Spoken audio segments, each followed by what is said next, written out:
Perkenalkan, nama saya Zainabul Jamila. Saya dari Prodi Pendidikan Bahasa dan Sastra Indonesia Fakultas Pendidikan Universitas Diponegoro Madura.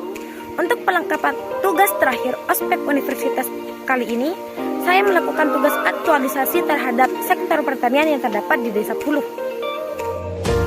Seperti yang banyak orang ketahui, bahwa pertanian merupakan salah satu ajang untuk melestarikan budaya di mana masyarakat masih menggunakan cara-cara tradisional dalam untuk mengelola pertanian tersebut. Bisa kalian lihat, pertanian adalah kegiatan pemanfaatan sumber daya hayati yang dilakukan manusia untuk menghasilkan bahan pangan, bahan baku industri atau sumber energi, serta untuk mengelola lingkungan hidupnya. Kegiatan pemanfaatan sumber daya hayati yang termasuk dalam pertanian biasa dipahami orang sebagai budidaya tanaman atau bercocok tanam, serta pembesaran hewan ternak.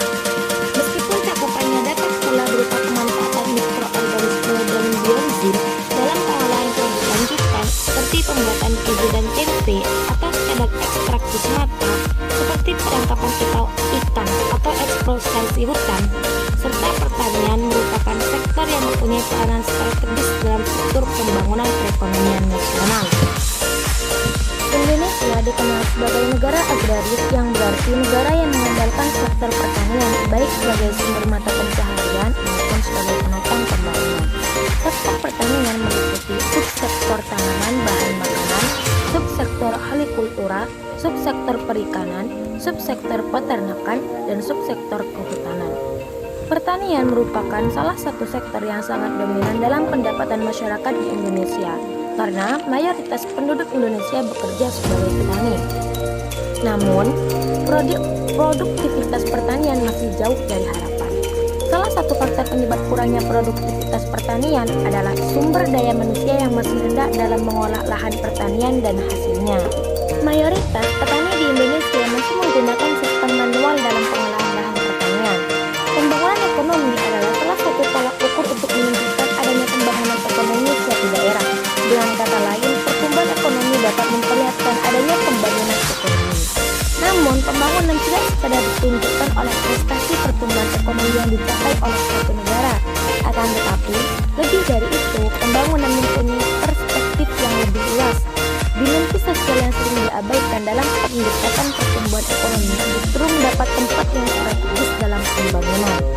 Perjalanan pembangunan dalam sektor pertanian Indonesia hingga saat ini masih belum dapat menunjukkan hasil yang maksimal jika dilihat dari tingkat kesejahteraan petani dan kontribusinya pada pendapatan nasional. Hal itu dikarenakan sektor ini merupakan sektor yang tidak mendapatkan perhatian secara serius dari pemerintah dalam pembangunan bangsa, mulai dari proteksi, kredit, hingga kebijakan lain. Tidak satupun yang menguntungkan bagi sektor ini. Program-program pembangunan pertanian yang tidak terarah tujuannya bahkan semakin menjerumus sektor ini pada kehancuran. Meski demikian, sektor ini merupakan sektor yang sangat banyak menampung luapan tenaga kerja dan sebagian besar penduduk kita tergantung padanya. Pembangunan pertanian di Indonesia dianggap penting dari keseluruhan pembangunan nasional. Beberapa hal yang mendasari pembangunan pertanian di Indonesia mempunyai peranan penting, antara lain potensi sumber daya alam yang besar dan beragam, bangsa terhadap pendapatan nasional yang cukup besar, besarnya pangsa terhadap ekspor nasional, besarnya penduduk Indonesia yang menggantungkan hidupnya pada sektor ini, perannya dalam penyediaan pangan masyarakat dan menjadi basis pertumbuhan di pedesaan. Potensi pertanian Indonesia yang besar, namun pada kenyataannya sampai saat ini sebagian besar dari petani kita masih banyak yang termasuk golongan miskin. Hal ini mengindikasikan bahwa pemerintah pada masa lalu bukan saja kurang memberdayakan petani, tetapi juga terhadap sektor pertanian keseluruhan. Peran pertanian menurut World Bank berkontribusi pada pembangunan sebagai sebuah aktivitas ekonomi, mata pencaharian, dan sebagai cara untuk melestarikan lingkungan, sehingga sektor ini sebuah instrumen yang unik bagi pembangunan. Sebagai aktivitas ekonomi, pertanian dapat sebagai sumber pertumbuhan bagi perekonomian wilayah, penyedia investasi bagi sektor swasta, dan sebagai penggerak utama industri-industri yang terkait bidang pertanian. Terkait dengan pertumbuhan wilayah, menyatakan masalah pertumbuhan ekonomi dapat dibedakan dalam 3 aspek, yaitu masalah pertumbuhan yang bersumber pada perbedaan antara pertumbuhan potensial yang dapat dicapai dan tingkat pertumbuhan yang sebenarnya tercapai. Masalah pertumbuhan ekonomi berkaitan dengan meningkatkan potensi pertumbuhan itu sendiri, masalah pertumbuhan berkaitan dengan keteguhan atau stabilitas pertumbuhan ekonomi dari